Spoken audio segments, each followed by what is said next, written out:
The old homeless man stood silently outside one of the most luxurious restaurants in the city. His coat was torn. His beard was unshaven. His shoes were barely holding together. As he reached for the entrance, the doorman stepped in front of him. "Move along," he said coldly. "You're making our guests uncomfortable." The old man quietly stepped back. People walking by laughed. Some covered their noses. Others pulled out their phones to record him. One young businessman tossed a few coins onto the sidewalk. "There," he said with a smirk. "Go buy yourself some dignity." The crowd burst into laughter. The old man looked at the coins, but he didn't bend down to pick them up. Instead, he smiled. "Keep your money," he said softly. "One day, you'll discover that respect is worth far more than wealth." His words only made them laugh harder. Then, 3 black luxury cars screeched to a stop in front of the restaurant. Several sharply dressed executives rushed out, scanning the crowd with panic on their faces. The moment they spotted the homeless man, they ran toward him. To everyone's disbelief, they stopped in front of the ragged old stranger, bowed their heads, and one of them said words that made the entire street fall silent. "Sir, the board of directors is waiting. The meeting cannot begin without you." The businessman who had thrown the coins froze. The doorman's face turned white. Every phone recording the scene slowly lowered. The homeless man smiled, straightened his posture, and quietly replied, "Good. Today, they'll finally learn the difference between being rich and being truly wealthy." But how could a homeless man be the chairman of a billion-dollar company? And why would one of the richest men in the country choose to disguise himself as someone everyone ignored? Before we reveal the truth, let us know in the comments where you're watching from. We'd love to hear from you. And if you enjoy powerful, emotional stories with unforgettable life lessons, make sure you subscribe and turn on the notification bell so you never miss our next story. Now, let's uncover the incredible secret behind the millionaire who chose to live like a homeless man. At exactly 6:15 every morning, the sidewalks outside Belmont Plaza began to fill with life. Luxury cars lined the curb. Executives hurried into towering office buildings with designer briefcases in hand. Baristas rushed to serve fresh coffee. Street vendors arranged flowers and newspapers. Everyone had somewhere important to be. Yet almost no one noticed the elderly homeless man sitting quietly on the corner across from the city's most luxurious restaurant. His name was Daniel Ashford. At least, that's what it had once been. Now, to the thousands of people who passed him every day, he was simply the homeless man. His gray beard had grown long. His faded brown coat was patched in several places. His old leather boots were cracked from years of wear. Beside him rested a worn canvas backpack containing little more than a blanket, a notebook, and a stainless steel water bottle. Despite his appearance, Daniel never begged. He never asked anyone for money. Instead, every morning he quietly greeted strangers with a gentle smile. "Good morning. Have a blessed day." Some ignored him completely. Others looked away as if making eye contact would somehow slow them down. A few dropped coins into the old coffee cup sitting beside him without ever stopping to speak. Daniel always thanked them, not because he needed the money, but because gratitude had become part of the man he had chosen to be. Across the street stood the Grand Monarch, the most prestigious restaurant in the city. It welcomed celebrities, professional athletes, politicians, and billionaires. Reservations were often booked months in advance. Daniel often watched people enter through its elegant glass doors. Not with envy, but with quiet curiosity. He enjoyed observing people, their conversations, their expressions, the way success sometimes made people forget how to be kind. Every Friday morning, a black luxury sedan would stop outside the restaurant. Several executives would enter for breakfast before heading to work. Daniel noticed something interesting. Every week, they walked past the same elderly street musician playing a worn violin. Not once did they acknowledge him, not even a smile. But whenever television cameras appeared nearby, those same executives suddenly became generous.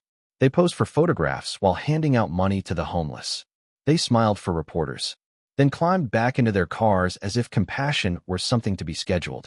Daniel quietly wrote in his notebook, "Character is revealed by what we do when no one is watching." It was a sentence he had written many years earlier, a sentence he still lived by. Around noon, the restaurant's doorman noticed Daniel standing near the entrance, watching families laugh together inside. The doorman frowned. "You again?" Daniel smiled politely. "Good afternoon. I told you yesterday not to stand near the entrance. I'm only enjoying the sunshine. You're scaring away customers. Daniel nodded without argument. I'm sorry. He quietly stepped farther down the sidewalk. Just then, a little girl walked out of the restaurant holding her mother's hand. She couldn't have been older than 7. She looked at Daniel for a moment, then let go of her mother's hand and walked toward him. The mother looked alarmed. Emma. But before she could stop her, the little girl stood in front of Daniel and smiled. Sir.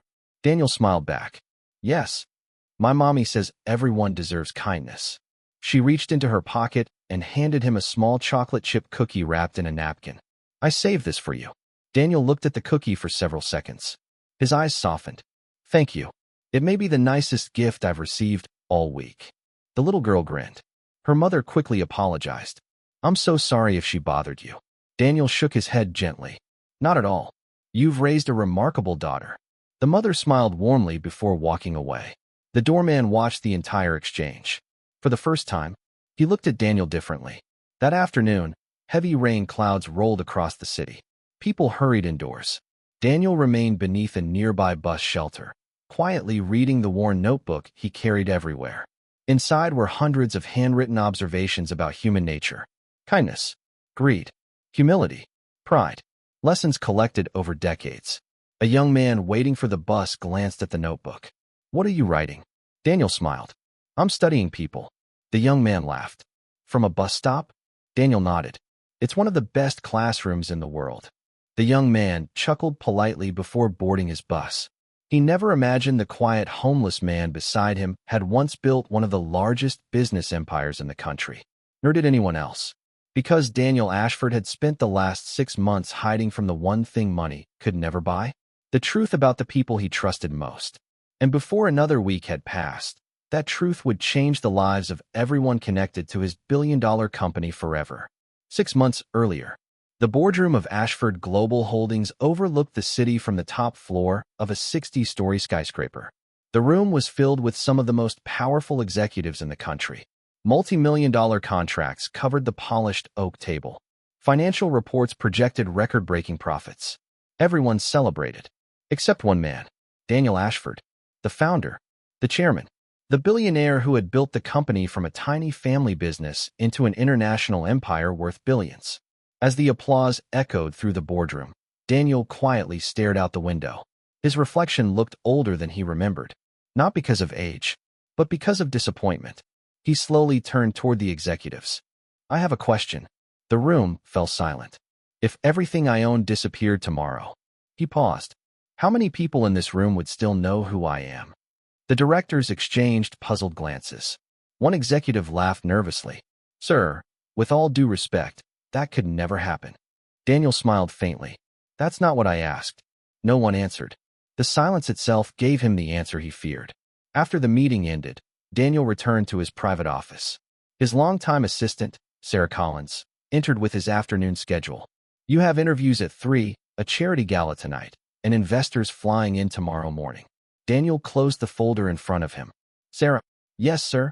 Have you ever wondered whether people respect me, or simply respect my money? Sarah hesitated. You've helped thousands of people. I know, but that's still not my question. She didn't know how to answer, because deep down, she had wondered the same thing. That evening, Daniel skipped the charity gala. Instead, he drove alone to the modest neighborhood where he had grown up. The small brick house where his parents had raised him still stood at the end of Maple Street. The paint was older now. The front porch sagged slightly, but seeing it brought back memories money could never replace. His father had been a factory worker. His mother had cleaned offices at night. They weren't wealthy, but they never let a guest leave their home hungry. His father often said, Son, never judge a person's value by the clothes they wear. You'll never know what battles they're fighting. Daniel carried those words with him throughout his life. Somewhere along the way, the world seemed to forget them. The next morning, Daniel made a decision that shocked the only 3 people who knew him best. He invited Sarah, his attorney, Richard Bennett, and his personal security chief, Marcus Reed, to his office. I need the 3 of you to keep a secret. They looked at one another. I'm taking a leave of absence. Sarah frowned. For how long? As long as necessary. Richard adjusted his glasses. The shareholders will panic. They'll be told I'm on a private international project. Marcus leaned forward. Sir, what exactly are you planning? Daniel smiled. I'm going to disappear. The room became silent. I want to know who people really are when they think no one important is watching. Sarah stared at him. You can't be serious. I've never been more serious. Over the next 2 weeks, Daniel quietly transferred daily operations to the board. He rented a tiny apartment under another name, stored away his tailored suits, removed his luxury watch, stopped using his private jet, stopped using his chauffeur. Even his expensive haircut disappeared beneath months of natural gray hair and an untrimmed beard. By the time he was finished, the billionaire no longer existed. In his place stood an elderly homeless man no one would recognize. Each morning, Daniel visited different parts of the city. He sat in parks, waited at bus stops, walked through shopping districts. He wasn't looking for charity. He was studying humanity. He discovered things that broke his heart. People smiled warmly at wealthy strangers, but refused to make eye contact with the poor. Restaurants threw away enough food to feed dozens. Yet security guards chased hungry people away before they could ask for leftovers. Employees praised kindness in company meetings, then insulted cleaners and maintenance workers the moment they thought no one important was listening. Every evening, Daniel wrote everything down. Not names, not accusations, just observations. Because he wasn't trying to expose people. He was trying to understand them. Then, one rainy Tuesday afternoon, he witnessed something that would convince him his experiment had to continue. A young waitress quietly walked outside a cafe carrying a hot bowl of soup. She handed it to an elderly homeless veteran sitting alone beneath an awning. I paid for it myself, she whispered. I hope it helps. She didn't know anyone was watching. She wasn't filming herself. There were no cameras, no applause. She simply smiled and returned to work. Daniel watched from across the street. For the first time in weeks, he smiled. Because even in a world that often judged people by appearances, there were still hearts that chose kindness over recognition. And unknown to him, that same waitress would soon become one of the most important people in his life. But before that could happen, Daniel was about to experience the greatest humiliation of his entire experiment. One that would reveal exactly who deserved a place in the future of his billion-dollar company. The following Friday began like any other. The morning air was cool, and the sidewalks outside the Grand Monarch buzzed with activity. Luxury sedans lined the curb. Business executives hurried toward the entrance. Valets opened car doors with practiced smiles. The aroma of freshly brewed coffee drifted through the air. Daniel Ashford sat quietly on his usual bench across the street, his worn notebook resting on his lap. He wasn't there to ask for help. He was there to observe. For 6 months, he had watched people reveal who they truly were when they believed no one important was looking. Today would be no different. Or so he thought. Around 9 o'clock, a black limousine pulled up outside the restaurant. A well-known real estate developer stepped out, followed by several executives. The doorman welcomed them with a wide smile. Good morning, gentlemen. Welcome back. As they entered, one executive noticed Daniel sitting nearby. His smile disappeared. Why do they let people like that stay here? He muttered. The others glanced toward Daniel before continuing inside. Daniel simply smiled and wrote another sentence in his notebook. Some people mistake wealth for superiority. A few minutes later, a cold wind swept through the street. Daniel stood up and slowly walked toward the restaurant, hoping to warm himself for a few moments beneath the large entrance canopy. Before he could reach it, the doorman stepped directly into his path. I told you before. You can't stand here. Daniel spoke calmly. I'm not asking for money. I just need a place to stay dry until the rain passes. The doorman folded his arms. My job is to protect our guests, and I won't have you standing at this entrance. Daniel nodded politely. I understand. He turned to leave. Just then, the first drops of rain began to fall. Within seconds, the light drizzle became a heavy downpour. People rushed under the canopy. Daniel remained outside. His old coat quickly became soaked. Several guests noticed him shivering. Most looked away. A young businessman standing near the entrance laughed. Maybe if you worked harder, you wouldn't be standing out there. Several people chuckled. Another guest reached into his pocket and tossed a $5 bill toward Daniel. There you go. Buy yourself a sandwich. The damp bill landed in a puddle. Daniel looked at it, but he made no attempt to pick it up. Instead, he quietly said, Someone else may need it more than I do. The businessman rolled his eyes. Pride doesn't suit a homeless man. The crowd laughed again. Inside the restaurant, a young waitress named Sophia Bennett had witnessed the entire exchange through the front window. She couldn't ignore it any longer. Without asking permission, she walked into the kitchen. She filled a takeaway cup with hot coffee, wrapped a fresh turkey sandwich in paper, and carried both outside. The restaurant manager saw her leaving. "Sophia." She paused. "Where are you going?" "I'm taking breakfast to someone. Those meals are for paying customers." Sophia looked at Daniel standing in the rain. "I'll pay for it from my salary." The manager frowned but said nothing. Sophia walked straight toward Daniel. "Sir." Daniel looked surprised. "Yes. I thought you might like something warm." She handed him the coffee and sandwich. Daniel stared at them for a moment. "You didn't have to do this." She smiled. "My grandfather always said kindness costs less than regret." Daniel accepted the meal with both hands. "What's your name?" "Sophia." "Thank you, Sophia." "No." She smiled warmly. "Thank you for reminding me that everyone deserves to be treated with dignity." She returned to the restaurant. The businessman who had mocked Daniel shook his head. "What a waste. She'll never get ahead thinking like that." Daniel quietly watched Sophia disappear through the doors. Then he opened his notebook and wrote just 3 words. "Remember Sophia Bennett." He underlined the name twice, because in all his months of observing strangers, she was one of the very few who had shown genuine kindness without expecting anything in return. Daniel had no idea that before the day was over, Sophia's life was about to change forever. At exactly 11 a.m., Daniel's phone, an old prepaid device hidden inside his backpack, began to vibrate. Only 3 people in the world knew that number. He answered quietly. "Hello." On the other end, Sarah's voice was trembling. "Mr. Ashford." "It's happened." Daniel's expression changed instantly. "What happened?" "The board. They've called an emergency meeting. They're planning to remove you as chairman." Daniel was silent. Sarah continued. "They believe you've disappeared for good, and they've already chosen your replacement." Daniel slowly closed his notebook. For 6 months, he had been testing the character of strangers. Now, the greatest test would be for the people running his own billion-dollar company. He looked across the street at the towering headquarters of Ashford Global Holdings. A calm smile spread across his face. "The experiment," he whispered, "is finally over." Then he stood up, adjusted his worn coat, and began walking toward the building where no one would recognize the man who had built it from nothing. Within the next hour, the board of directors would make the biggest mistake of their careers.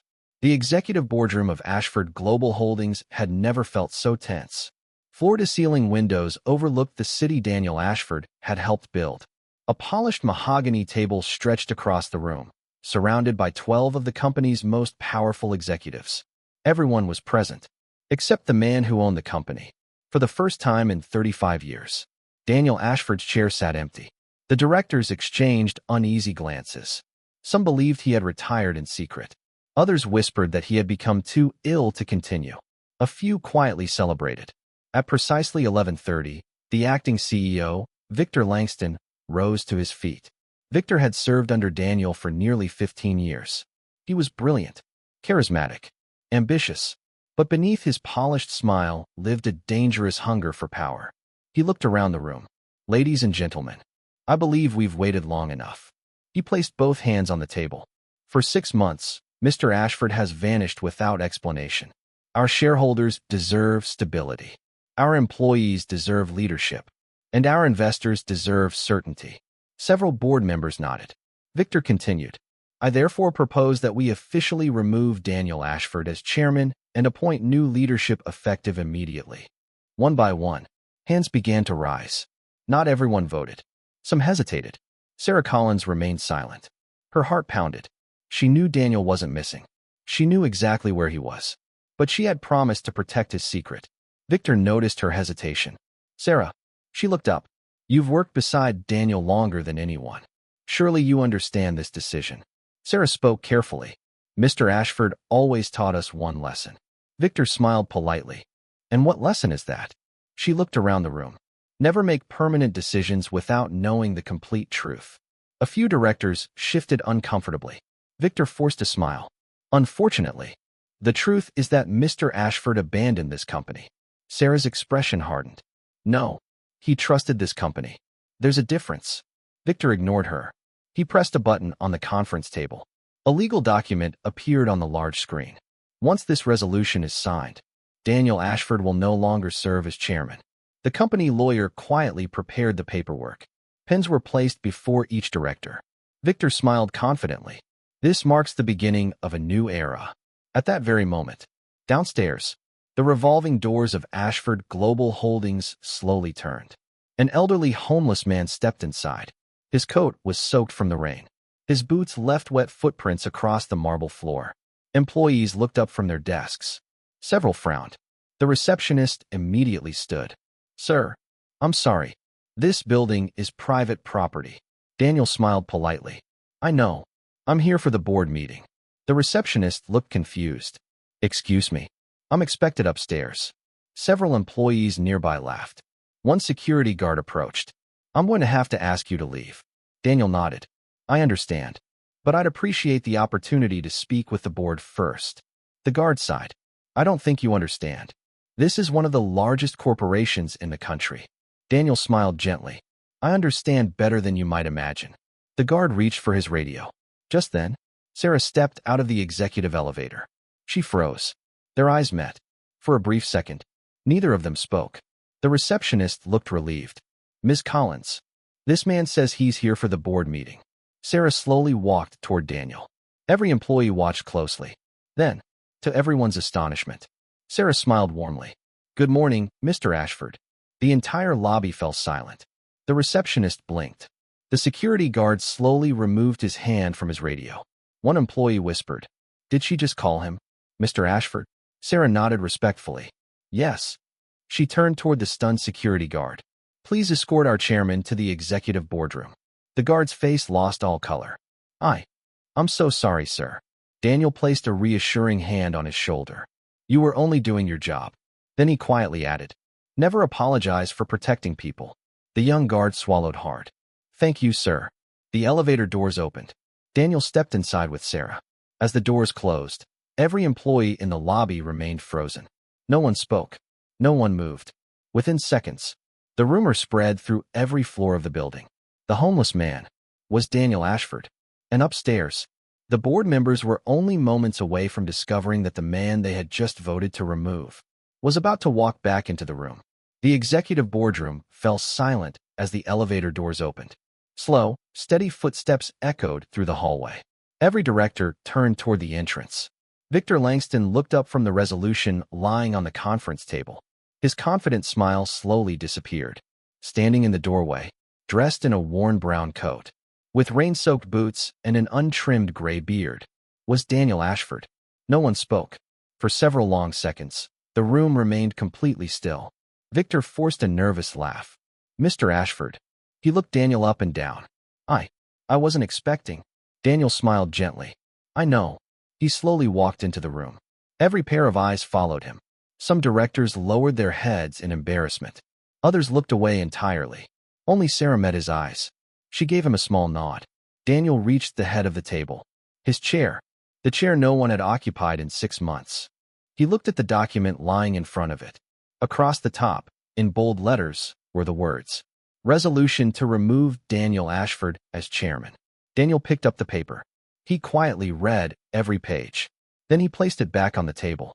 "So," he said calmly, "this is how my story ends." No one answered. Victor cleared his throat. "Daniel, please allow me to explain." Daniel looked at him kindly. "I've been waiting 6 months for an explanation." Victor hesitated. "The company needed leadership." Daniel nodded. "It did. Our shareholders were becoming concerned. They should have been. You disappeared." "I did." Victor straightened his tie.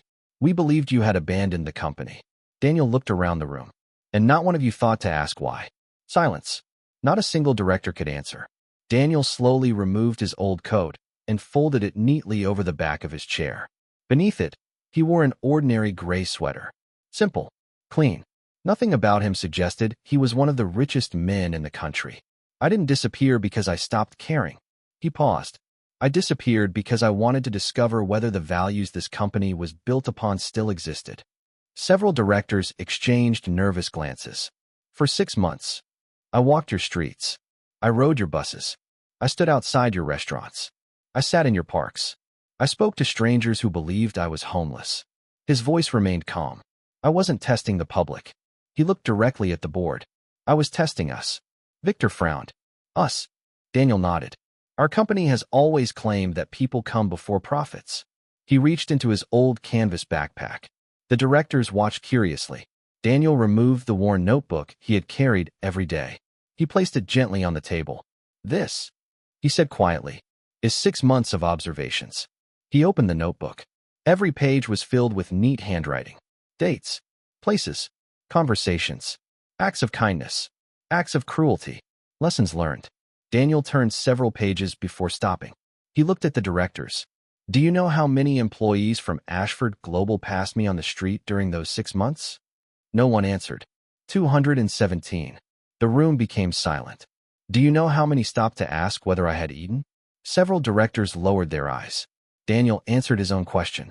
4. He turned another page. Do you know how many looked at me with disgust? He paused. 43. And do you know how many greeted me with simple human kindness? He smiled. 9. Victor shifted uncomfortably. Daniel, surely you don't intend to judge an entire company based on a social experiment. Daniel looked directly into his eyes. No, I intend to judge its culture. His words landed like thunder.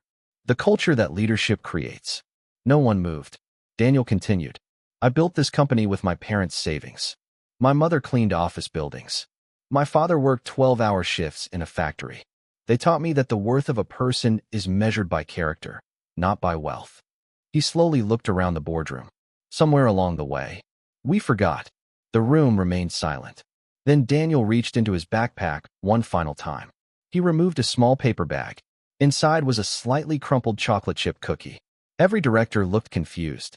Daniel smiled. A little girl gave me this. She believed a homeless stranger deserved kindness. He paused. She never asked how much money I had. He gently placed the cookie on the conference table. Yesterday, a waitress spent part of her own salary to buy me breakfast. She didn't know who I was. She simply believed kindness mattered. Daniel's eyes grew emotional. Those two people understood the values of this company better than many people sitting in this room. The board members sat in stunned silence.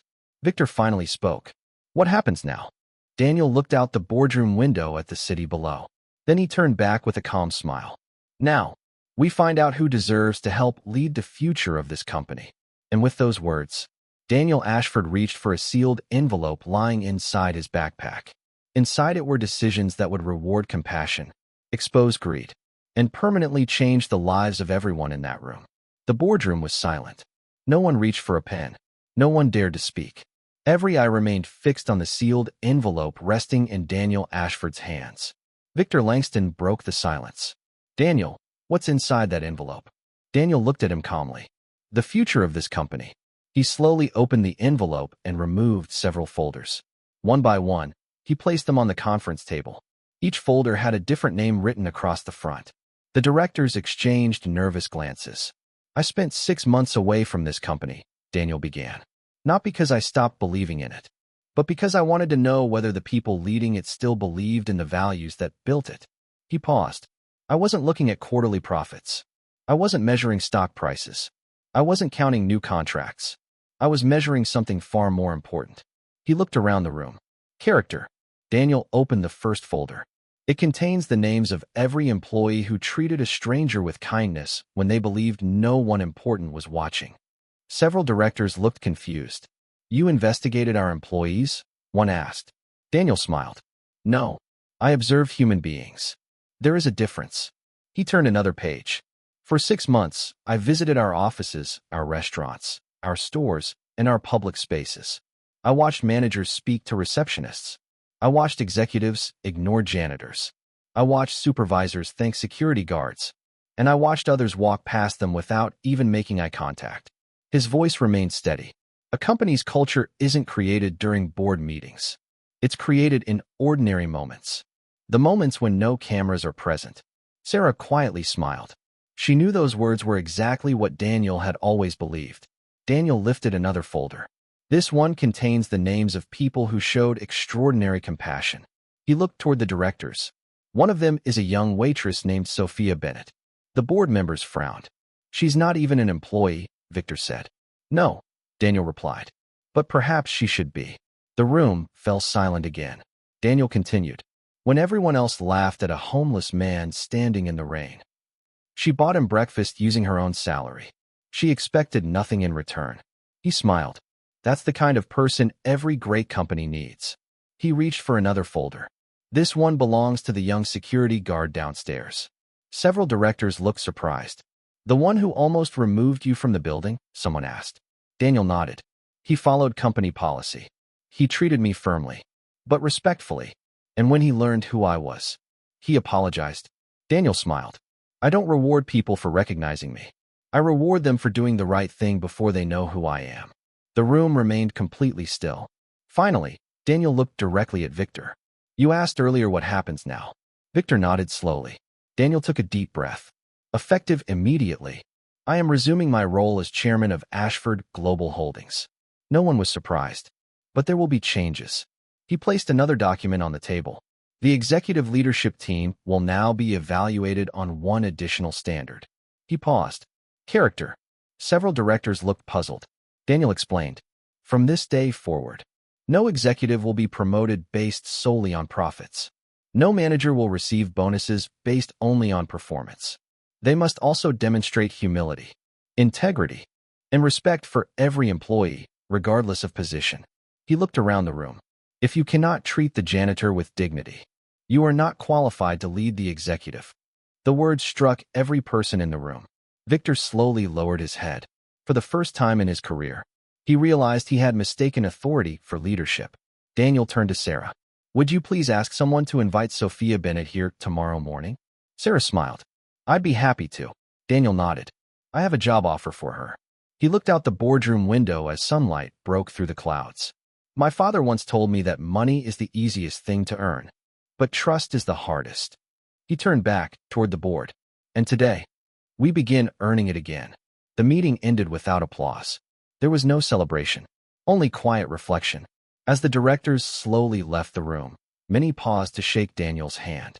Not because he was a billionaire, not because he was their chairman, but because, for the first time in many years, they truly understood what it meant to be a leader. The next morning, Sophia Bennett would receive an invitation that would change her life forever. And the decision Daniel was about to make would prove that the greatest investment isn't made in buildings or businesses. It's made in people. The following morning, Sophia Bennett woke up expecting an ordinary day. She put on her restaurant uniform, tied her hair neatly into a ponytail, and caught the early bus to the Grand Monarch. She had no idea her life was about to change forever. As she walked through the restaurant doors, her manager hurried toward her. Sophia, where have you been? She looked confused. I just got here. Someone has been asking for you. Who? Before he could answer, a man in a tailored navy blue suit stepped into the lobby. He smiled politely. Miss Sophia Bennett. Yes. My name is Sarah Collins. I represent Ashford Global Holdings. Sophia frowned. I'm sorry, have we met? Sarah smiled. Not exactly. But someone you met recently has asked to see you. Sophia searched her memory. I don't understand. You will, if you're willing to come with me. Curious, but nervous, Sophia asked permission to leave for the morning. Her manager agreed immediately. 45 minutes later, the black luxury sedan pulled up in front of the towering headquarters of Ashford Global Holdings. Sophia stared through the window. This can't be right. Sarah smiled. It is. They entered the building together. Employees greeted Sarah respectfully as they walked toward the executive elevators. Sophia's heart raced. I think there's been a mistake. There hasn't. The elevator doors opened onto the executive floor. Sarah led her toward the large boardroom. Inside, the directors of one of the country's largest companies were already seated. At the far end of the room stood a familiar face. Sophia gasped. The homeless man. Daniel Ashford smiled warmly. Good morning, Sophia. She stood frozen. I don't understand. Daniel walked toward her. No, I suppose you don't. He extended his hand. My name is Daniel Ashford. I'm the founder and chairman of this company. Sophia looked at Sarah, then at the directors, then back at Daniel. Her eyes filled with disbelief. You were the man outside the restaurant. Daniel nodded. I was. She covered her mouth. Oh my goodness. I'm so sorry. Daniel looked puzzled. For what? I offered you a sandwich. And coffee. Daniel smiled. Exactly. I didn't know who you really were. And that's precisely why you're here. The room remained silent. Daniel continued, "When you saw me standing in the rain, you believed I had nothing. You believed I could offer you nothing in return." She nodded. "But you chose kindness anyway." Tears formed in Sophia's eyes. "My grandfather always told me that everyone deserves compassion." Daniel smiled. He was a wise man. He reached into his jacket and removed a folder. "I have a proposal for you." Sophia accepted it with trembling hands. Inside was an employment contract. She looked down at the title, Director of Community Impact and Employee Culture. Her eyes widened. There must be some mistake." Daniel shook his head. "There isn't. I'm not offering you this position because you served me breakfast. I'm offering it because you demonstrated the one quality that cannot be taught in any business school: character." The board members quietly nodded. Daniel looked around the room. "For years we've invested in technology, in buildings, in marketing, in expansion." He smiled. "But the greatest investment any company can make is in people with good hearts." Sophia struggled to hold back tears. "I don't know what to say." Daniel smiled gently. "Say you'll help us build a company where every person is treated with dignity." She nodded without hesitation. "I will." The boardroom erupted into applause. But Daniel wasn't finished. He turned toward Sarah. "There is one more thing." Sarah handed him another folder. Daniel looked toward the board. "Effective immediately, every employee, from the cleaning staff to the executive team, will attend a new leadership program." Victor looked surprised. "What kind of leadership program?" Daniel smiled. "The kind that teaches people how to value human beings before valuing profits." He paused. "Every promotion from this day forward will depend on two questions." He looked around the room. "Can this person lead? And can this person be kind?" The room fell silent once more, because everyone understood the message. Profit could build a business, but only character could build a legacy. As the meeting ended, Daniel walked toward the large windows overlooking the city. Thousands of people hurried through the streets below. Some wealthy, some poor, some successful, some struggling. Yet from this height, they all looked exactly the same. Daniel smiled quietly. Money had given him everything he once dreamed of, but pretending to have nothing had taught him everything he still needed to learn. And in that moment, he realized the greatest fortune he possessed wasn't the billions in his bank account. It was the ability to recognize and reward the goodness in others before the world ever noticed it. Daniel Ashford set out to answer one simple question: would people still treat him with dignity if they believed he had nothing? The answer broke his heart. Some laughed at him. Some ignored him. Some judged him by his appearance before ever speaking a single word to him. But a few, a very special few, chose kindness without expecting anything in return. And in the end, those were the people who truly changed his life. Daniel's greatest discovery wasn't about wealth. It wasn't about business. And it wasn't about success. It was about character. He learned that money can buy luxury. It can build skyscrapers. It can even create billion-dollar companies. But it can never buy compassion. It can never buy integrity. And it can never buy a kind heart. That is something every person must choose for themselves. Sophia didn't help a homeless man because she hoped to be rewarded. She helped because kindness was part of who she was. The little girl didn't share her cookie because she expected recognition. She shared it because her heart told her to. Those simple acts of kindness became the greatest investment Daniel ever witnessed. Perhaps the most valuable people in our lives aren't always the ones wearing expensive suits or driving luxury cars. Sometimes, they're the quiet stranger sitting alone on a bench, the janitor cleaning the hallway, the waitress serving your meal, the security guard standing at the door, or the homeless person everyone else walks past. Every person has a story. Every person deserves respect. Because true wealth is not measured by what you own. It's measured by the lives you touch and the kindness you leave behind. If this story inspired you, we'd love to hear from you. What would you have done if you had met Daniel while he was disguised as a homeless man? Would you have walked past him or stopped to help? Let us know in the comments below. If you enjoyed this story, please like this video, subscribe to the channel, and turn on the notification bell so you never miss another powerful story that reminds us what truly matters in life. Thank you for watching, and remember, the richest person in the world isn't the one with the most money. It's the one with the biggest heart.